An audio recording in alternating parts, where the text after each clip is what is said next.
항상 기뻐하고 감사하며, 기도하고 감사하며, 감사하고 또 감사하는 기기감스쿨 시작합니다. 오늘은 하나님의 말씀 누가복음 2장 7절을 읽어드리겠습니다. 그녀가 자기의 맏 아들을 낳아 포대기로 싸서 구유에 내었으니 이는 여관 안에 그들을 위한 방이 없었기 때문이더라. 아멘. 누가복음 1장 7절에서 하나님께서는 엘리사벳과 사가랴의 그 가정에 아들이 없다고 말씀하십니다. 그리고 이미 그들의 연령대가 아이를 낳을 수 있는 연령대가 다 지나갔다. 그래서 이제는 현재도 미래도 이 가정에는 아들이 있을 수 없다라고 선언하시는 거죠. 그런데 하나님께서는 그들에게 그 없음의 상황에서 기도하시게 하시죠. 기도하게 하십니다. 그래서 엘리사벳과 사가랴가 기도의 레일을 깔죠. 그리고 기도의 레일을 타고 하나님께서는 그 없음의 그 상황에 아들을 허락하십니다. 그래서 그들이 기뻐하고 즐거워할 수 있는 상황으로 하나님께서 그들을 바꿔주시죠. 그런데 2장 7절에도 보니까 지금 보면은 예수 그리스도, 사람으로 오신 예수 그리스도, 완전한 사람으로 오신 예수 그리스도께서는 출생하자마자 없음을 경험하십니다. 무엇이 없었느냐? 아이를 낳았을 때 누일 공간이 없었던 거예요. 아이를 낳았을 때 아이를 맞아줄 방, 집, 그런 공간이 없었다는 사실입니다. 그래서 예수 그리스도를 누일 곳이 없어서 구유에 뉘었다. 짐승들의 밥통으로 사용하는 구유에 뉘었다라고 표현합니다. 예수님의 시작은 바로 없음으로 출발하십니다. 중간에 없었던 게 아니에요. 시작부터 예수 그리스도는 없음으로 시작하시는 거예요. 예수 그리스도는 누일 곳이 없음으로 바로 예수 그리스도의 시작은 처음부터 없었습니다. 없음으로 시작하시는 것을 볼 수가 있습니다. 광야를 다시 말씀드리면 이스라엘 백성들이 애굽에서 어린 양의 피를 바르고 이제 하나님의 백성으로 출발합니다. 그리고 홍해를 만났을 때도 하나님의 전적인 은혜로 홍해를, 그 바다를 하나님께서 갈라주심으로 그들이 맨 땅을, 바다였던 그 땅을 맨 땅을 밟듯이 밟고 그들이 홍해를 넘어옵니다.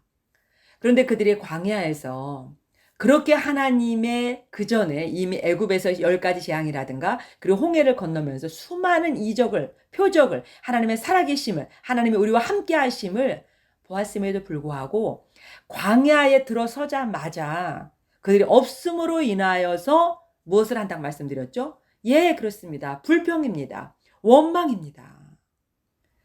물이 없다고 불평하고 먹을 것이 없다고 불평하고 길이 없다고 불평하는 거예요. 이제 광야에는 두 길이 있는 것입니다. 한 길은요, 저절로 불평과 원망을 하는 그 길을 따라가는 거예요. 그래서 불평과 원망으로 레일을 깔아가는 자들입니다. 한 길의 선자들은 어떤 자들이냐? 없음의 상황에서 물이 없고 길이 없고 먹을 것이 없었을 때 어떻게 합니까? 기도의 레일을 깔아갑니다. 그게 누구죠? 대표적인 인물 모세입니다. 모세는 그런 상황을 만났을 때마다 주님께 엎드리고 주님께 간구합니다. 그래서 광야에는 두 길이 있는 거예요.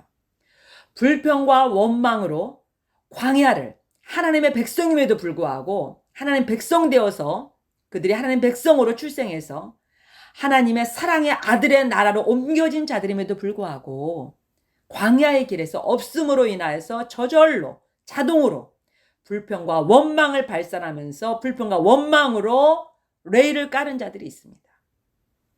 그리고 한쪽은 똑같은 상황, 불평과 원망을 버리고 없음의 상황입니다. 똑같은 상황이 없음의 상황임에도 불구하고 불평과 원망을 선택하지 아니하고 기도를 선택하여서 기도의 레일을 깔아가는 자들이 있다는 것입니다. 여러분 보이세요? 광야의 두 길이 보이세요? 불평과 원망으로 깔아놓은 레일이 보이세요? 기도로 깔아놓은 레일이 보이세요, 여러분? 보이셔야 합니다. 지금 누가복음에도 보면은 사람으로 오신 예수 그리스도가 없음으로 시작합니다. 그리고 그 당시에 하나님 백성으로 삶을 살아내고 있던 엘리사벳과 사가랴의 집안을 등장시키시면서 그들의 가정에도 없음이라고 하는 것으로 출발시키고 있는 것을 볼 수가 있습니다.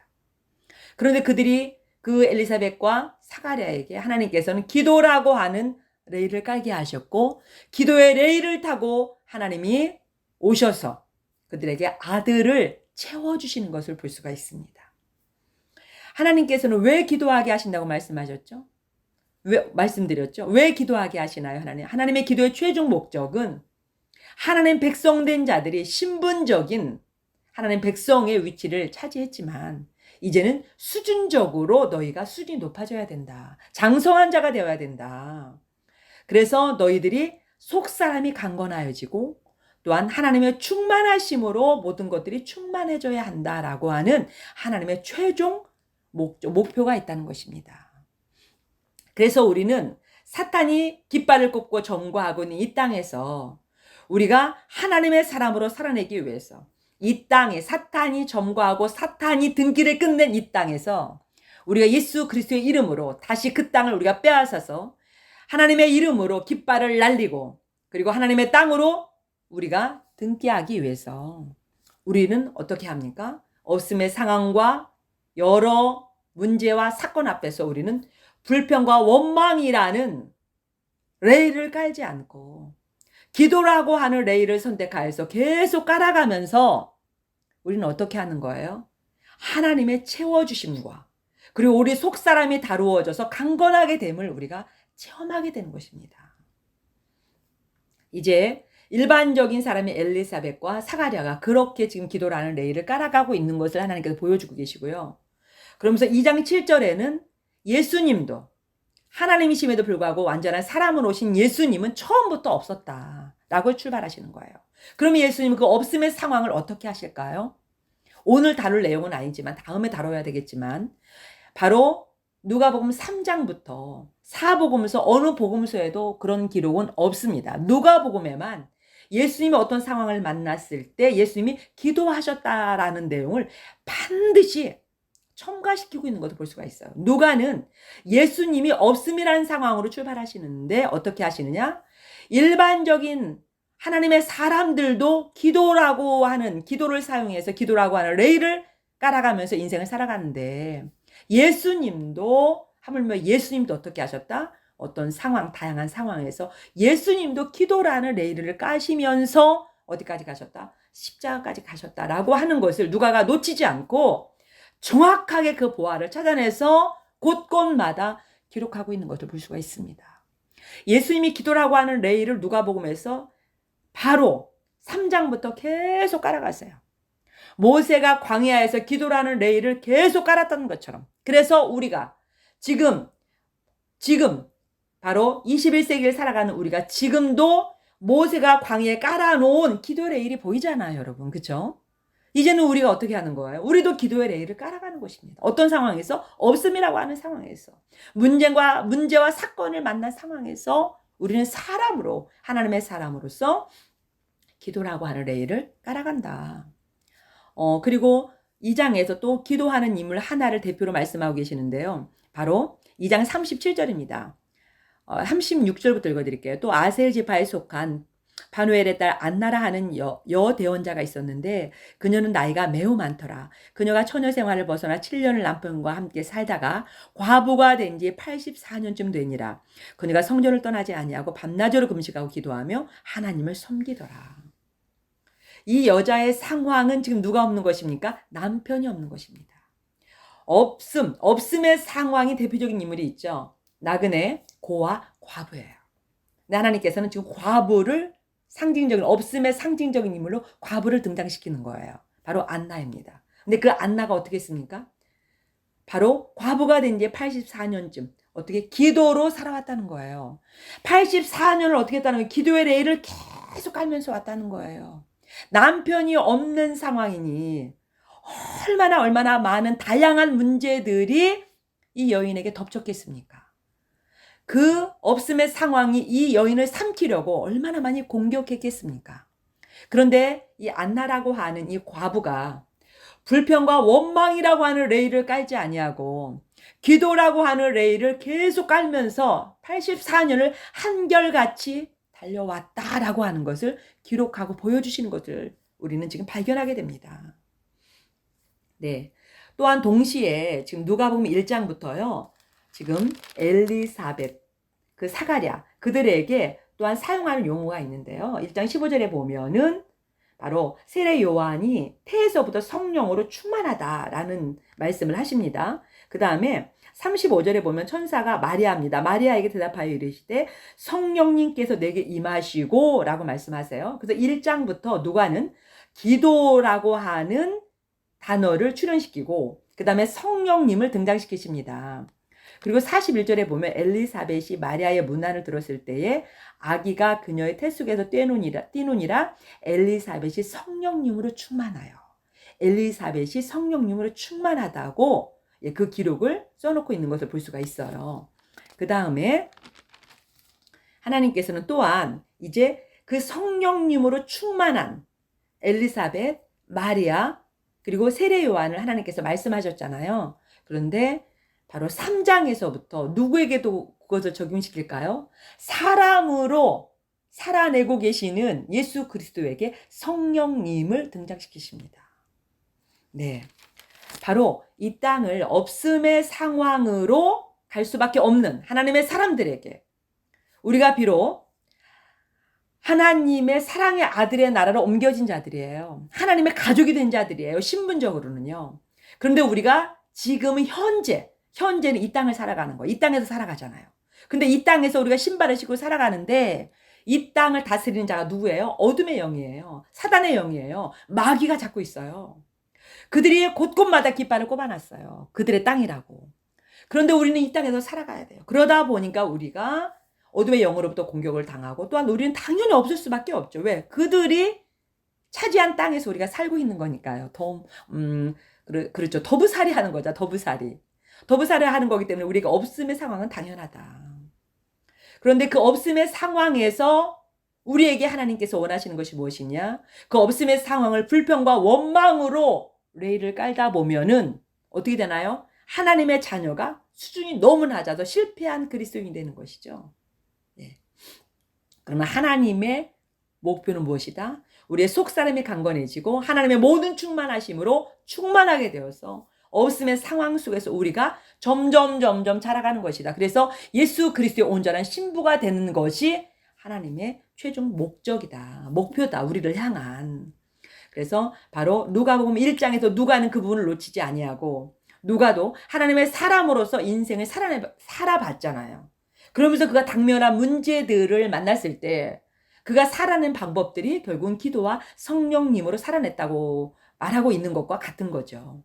그리고 동시에 사람으로 오신 예수님도 우리 일반적인 사람들이 하나님의 사람으로서 살아낼 때에 기도와 성령님의 충만이 필요하듯이 예수님도 그렇게 살아냈다. 라고 하는 것을 누가가 놓치지 않고 3장부터 이제 기록을 해나가려고 준비하고 있는 것을 볼 수가 있습니다. 그렇습니다. 우리가 구약에서도 보면은요, 바로 우리가 누구를 만날 수 있을까? 사라죠. 하나님의 사람으로 하나님의 나라의 국민으로 부름받은 아브람 그리고 사라 그들에게 없음의 상황이 연출되는 거예요. 그것도 25년 동안이나 75세에 부름을 받았는데 아브람 같은 경우 100세 때까지 99세 때까지 어떻게 됩니까? 없음의 상황 계속 아들이 없는 거예요. 하나님의 사람은 일반적인 사람들은 아들을 너무너무 많이 두었겠죠. 결혼만 하면 자동으로 아들을 낳는데 이 가정은 그게 안 되는 거죠. 아들이 없음의 상황이 20년이 넘도록 계속되는 것입니다. 사라가 마찬가지잖아요. 그랬을 때 어떻게 합니까? 하나님께서 그 가정에 아들을 허락하시는데 창세기 21장에 가보면 어떻게 고백을 하느냐? 하나님께서 말씀대로 사라게 행하셨다라고 말씀하세요. 말씀대로. 하나님께서 약속하셨잖아요. 주시겠다고. 그런데 주시겠다고 한 것을 하나님께서 채우시는 것이죠. 그리고 어떻게 고백을 하느냐? 바로 사라가 하나님이 나를 웃게 하심으로 듣는 모든 자가 나와 함께 웃으리로다 라고 신앙 고백을 하는 것을 볼 수가 있습니다. 없음의 상황에 있던 자들을 하나님께서 기도의 레일을 깔아갈 때에 하나님께서 채우시죠. 하나님의 것들로. 그래서 바로 하나님께서 채우시는 것들, 하나님의 산에서 나는 것들로 채우시는 거죠. 창세기 22장에서 여호와 이레를 말씀하실 때 여호와의 산에서 보리로다 라고 말씀하시잖아요. 그러니까 하나님의 산에서 준비된 것들을 하나님께서 우리의 없음의 상황에 채우시는 거예요. 그랬을 때 하나님의 사람들에게는 자동으로 채워졌을 때 자동으로 오는 반응이 무엇입니까? 기쁨의 상황입니다. 박수 치면서 춤추면서 기뻐하게 되는 것이죠. 하나님이 채우셨구나. 하나님이 채우셨구나. 기도의 레일을 깔아갈 때 하나님이 채우셨구나. 내가 원하는 모양대로 다 이루어지지는 않을 수 있어요. 그러나 그 상황에서, 없음의 상황에서 기도의 레일을 깔아가면서, 기도의 레일을 깔아간다고 하는 것이 무엇입니까? 내 뜻을 100% 고집하다가 점점 더 기도하면서 하나님의 말씀을 묵상하면서 우리가 하나님을 닮아가면서 하나님의 뜻을 찾아가면서 나의 뜻이 100%였던 것이 점점 줄어들어서 하나님의 뜻으로 100% 바뀌게 되는 것이죠. 기도하면서 나의 뜻이 점점 작아지고 하나님의 뜻은 점점 커지는 것이죠. 기도라고 하는 상황. 그리고 점점 하나님의 것들이 보이기 시작하는 것이죠. 그것을 경험한 대표적인 인물이 또한 누구입니까? 바로 한나입니다.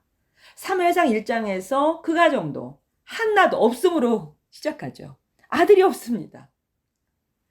아들이 없는데 그 상황을 종료시킬 사람이 없습니다. 남편도 그 상황을 종료시킬 수 없습니다. 그랬을 때 한나가 기도하는데 어떻게 기도합니까? 정말 불부짖으면서 눈물로 통곡하며 기도하죠. 그런데 한나가 없음이라는 상황에서 기도하다가 한나가 발견한 것이 바로 무엇이었습니까? 하나님도 없는 것이 있다는 거예요. 어떻게 하나님이 없는 것이 있을 수 있습니까, 여러분? 하나님은 모든 것으로 충만하신 분이잖아요. 하나님은 없는 게 없는 분이시죠. 그런데 하나님도 없는 것이 있다는 것입니다. 그게 무엇입니까? 아까 예수님도 없음으로 출발했는데 하나님도 없을 때가 있었습니다. 하나님에게는 무엇이 없습니까? 지금 한나가 아들이 없음으로 슬퍼합니다. 통곡합니다. 기도합니다. 하나님도 없으셨다. 언제요? 예수 그리스도를 우리를 위해서 이 땅에 보내실 때 이미 하나님도 아들이 없으셨습니다. 나를 위해서 그 아들을 하나님의 값으로, 죄값으로, 우리의 죄값으로 십자가에 들이실 때 하나님도 아들을 잃어버리신 거죠. 아들이 없는 상황이 되신 거죠. 그랬을 때 한나 마음이 어땠을까? 하나님도 없으셨구나. 누구를 위해서? 자기를 위해서가 아니라 나 같은 존재를 위해서 하나님도 당신의 아들이 없었을 때가 있었구나. 한나가 그 마음을, 하나님의 마음을 이해하게 되겠죠. 하나님도 나를 위해서, 나라는 존재를 위해서 없음의 상황을 만드신 분이에요. 아들의 없음의 상황을 만드셨어요. 근데 아들의 없음의 상황을 만드시는데 어떻게 십자가에서 아들을 죽이면서 없음의 상황을 만드셨어요. 누구를 위해서? 나 하나를 하나님의 가족으로 만들기 위해서. 나 하나를 하나님의 모든 충만하심으로 충만하게 하시기 위해서. 나 하나를 예수 그리스도 온전한 신부가 되기 위해서 하나님께서 하나님도 없음의 상황을 하나님 스스로 만드셨다는 거예요. 하나님 스스로 계획하셨다는 거예요. 누가 하라고 한 게 아니에요. 그렇습니다. 우리도 없음의 상황을 경험합니다. 우리가 없음의 상황이 있을 때 하나님도 없으실 때가 있었다. 나라는 존재를 위해서 하나님도 아들을 버리실 때가 있었다. 아들이 없었을 때가 있었다라고 하는 것을 우리가 기억하는 거 되게 중요합니다. 그런 하나님이 우리에게 어떻게 좋은 것을 주시지 않겠습니까? 없음의 상황이라고 하는 것은 반드시 우리에게 목적하는 바가 있다. 다양한 문제와 사건은 우리를 만드는 데 있어서 분명히 목적하는 바가 있다. 하나님께서 선하게 우리를 하나님의 충만하심을 충만하게 하며 우리의 속사람을 강건하게 하여서 예수 그리스도의 온전한 신부가 되게 하려고 하는 하나님의 목적이 있다라고 하는 것을 우리가 잊으면 안 되겠죠. 그래서 하나님의 사람들은 없음의 상황 당연하다. 그러나 그 상황에서 우리가 불평과 원망이라고 하는 레일을 깔지 않냐. 우리는 기도의 레일을 깔아간다. 왜? 하나님이 기도할 수 있는 능력을 주시고 기도할 수 있는 힘을 주시고 기도하도록 하나님도 없음의 상황을 만드시고 스스로 만드셔서 아들을 우리에게 주심으로 그 아들이 당신의 몸을 찢어서 피로 십자가로 새로운 길, 살아있는 길을 열어놓으셨고 그 길이 바로 기도의 길이기 때문입니다. 기도라고 하는 것은 단순히 우리가 없는 것을 때를 써서 있게 만드는 상황이 아니다. 기도라고 하는 것은 바로 무엇입니까? 하나님도 없음의 상황이 있었다고 하는 것을, 나 같은 존재를 위해서 없음의 상황을 스스로 만드셨다고 하는 것을 우리가 깨닫고 감사하는 것이고 감격하는 것이고, 그리고 이제는 내가 어떻게 해야지? 속사람으로 강건해지며 성장해 가야지. 내가 자라가야지. 내가 자라가도록 우리가 발견하는 것이죠. 기도의 레일을 점점 깔아가면서 우리가 성장해 가는 것을 또한 우리도 발견하게 되고 하나님도 발견하고 우리를 통해서 기뻐하시게 되는 것입니다. 그것이 바로 기도라고 하는 것을 주신 하나님의 의도이다. 우리가 오늘도 기도를 사용할 수 있으면 엄청난 감격과 감동이요 특권이다. 이 기도가 오늘도 나를 하나님에게로 점점 이끌어가고 그리고 나를 만들어간다. 그래서 나는 하나님의 모든 충만하심을 충만한 존재가 되게 하신다. 할렐루야. 누가복음에 출발하는 엘리사벳 가정에 없습니다. 없음으로 출발합니다. 바로 과부 84년 동안 없음을 기도의 레일을 깔았습니다. 예수님도 없음의 상황으로 첫 출발부터 시작하십니다. 하나님도 나 같은 존재를 하나님의 가족 만들기 위해서 없음의 상황을 스스로 만드셨고 아들이 없는 상황을 스스로 만드셨습니다. 오늘 우리는 기도의 레일을 깔기를 주저하지 마시기 바랍니다. 그리고 기도의 레일을 깔아가면서 하나님은 누구인가? 나는 누구인가? 내가 어떻게 이렇게 엄청난 복을 받았는가? 내가 이렇게 엄청난 은혜를 누리는가? 이것을 발견하면서 기뻐하고 감사하시고 속사람을 강건하게 하고 장성하는 자가 되게 하는 데 있어서 지속적인 훈련과 반복적인 훈련을 중단하지 않는 것은 우리의 당연하다. 왜? 너무 기쁜 훈련이니까요. 네, 감사합니다. 할렐루야. 주님, 우리를 새로운 길, 살아있는 길에 우리를 불러주셔서 감사합니다. 오늘도 주님, 우리가 불평과 원망이라고 하는 레일을 버리고 기도라고 하는 레일을 깔아갈 수 있는 은혜를 주셔서 감사합니다. 또한 주여, 우리가 기도라고 하는 레일을 깔아가고 성령 충만이라고 하는 레일을 깔아가면서 하나님 앞에서 하나님의 뜻을 발견하게 하시니 감사합니다. 예수 그리스도의 온전한 신부로 자라가게 하시니 감사합니다. 주여, 저희들의 모든 일상, 없음이라고 하는 상황, 다양한 문제, 사건들을 주님께서 다양하게 사용하여 주셔서 우리가 하나님 앞에서 하나님의 뜻, 하나님의 목적하시는 바를 온전히 이룰 수 있도록 주여 저희들을 사용하여 주시옵소서. 예수 그리스도의 이름으로 기도합니다. 아멘. 항상